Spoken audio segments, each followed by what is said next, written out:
With this tutorial, you guys will see how to hook up the Arduino and the breadboard and get the light to blink. There's code right here under the Arduino. And if you go to File, Examples, Basic, and Blink, you'll find it. One extra tip is sometimes if it doesn't work, you have to hit Tools and then hit the port and make sure that that one is connected to COM for Arduino. Alright, so thanks to Colin, we've got this one working. So you can see we've got this is connected to the ground. His red wire is connected to 5 volts, and then we've got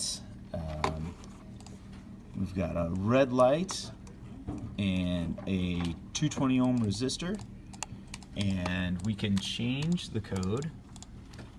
We're going to change the code to 1000 milliseconds. Everything in code is milliseconds. We're going to check it. We're going to upload it, I'm sorry, and now it's working. So, good job, Colin.